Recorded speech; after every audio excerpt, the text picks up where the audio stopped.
हर हर महादेव।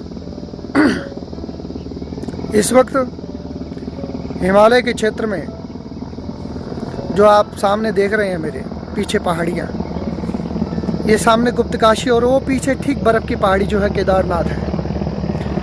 और ओकीमठ ओमकारेश्वर की दिव्य भूमि पर मैं खड़ा हूँ। यहाँ मेरा जन्म हुआ है, ये मेरे पूर्वजों की धरा है और वर्तमान में हिमाचल की ओर रहता हूँ।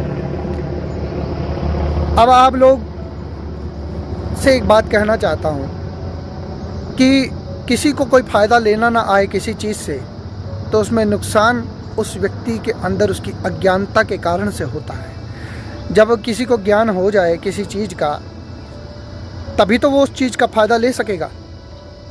एक साधु महाराज ने लकड़हारे को लकड़ी काटते हुए देखकर उस पर प्रसन्न होकर उस पर दया करके उसके, क्योंकि हो जाता ना किसी किसी को देख के दया आ जाती है कि यार इस व्यक्ति का कल्याण हो, उसे एक पारसमणि के मतलब पत्थर दे दिया और कहा कि इसे अपने पास रखो। उसने कहा ये चमकती हुई चीज़ क्या है,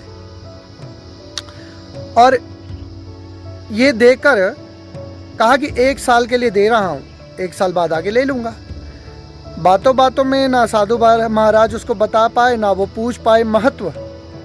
जब तक किसी चीज़ का महत्व नहीं जानते तब तक आप उस चीज़ का प्रयोग नहीं कर सकते।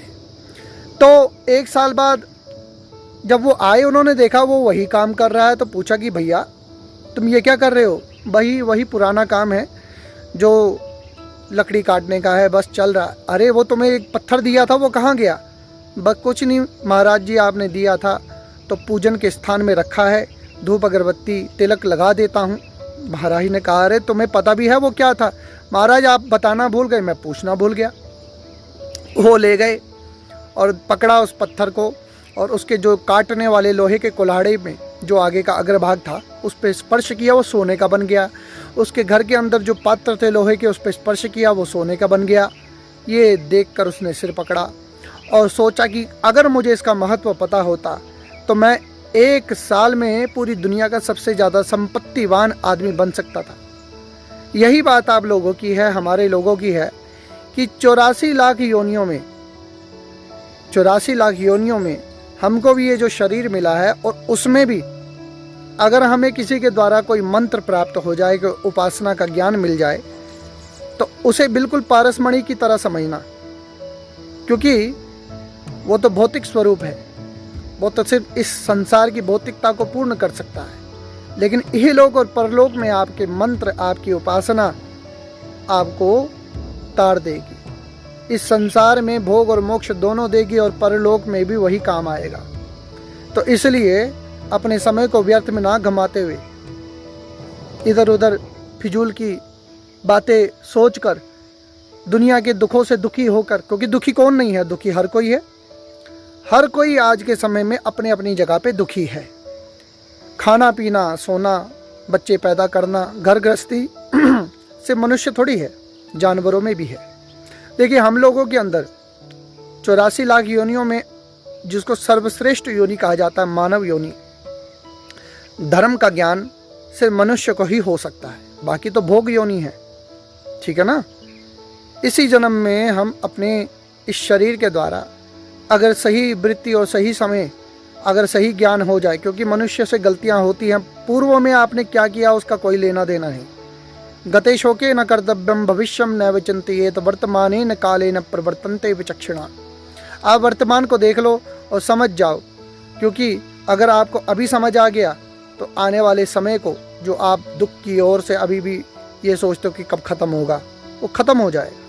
ये मान लो पूर्व जन्म के प्रारब्ध को भोग रहे हो, लेकिन इसी जन्म में अपनी उपासना, अपनी साधना के दम पर आप अपना कल्याण कर सकते हैं। अपने जिस खानदान में आपने जन्म लिया है उस खानदान के पूर्वजों को भी तार सकते हैं, आने वाली जो पीढ़ियां हैं उनको भी तार सकते हैं। इसलिए आप स्वयं का अपना खुद कल्याण करें, इधर उधर मार्ग से ना भटके। लोग भटक रहे हैं और इधर उधर के दरबारों में जाकर अपने आप को गुमराह कर रहे हैं। स्वयं की उपासना पे विश्वास नहीं और दूसरे के ऊपर विश्वास है। कोई सदगुरु मिल जाए उनको गुरु बनाकर उनसे जुड़ जाओ और अपना कल्याण कर लो। मगर गुरु का पहले देख भी लो कि परंपरा है कि नहीं। आजकल तो हर कोई, और पहले ये भी देख लो कि सिर्फ भौतिकता में फंसाकर मारने वाला तो नहीं है।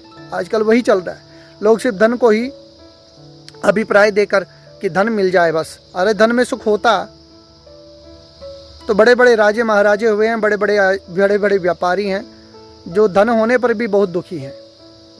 इसलिए चिंतन करो, मंथन करो। हर हर महादेव।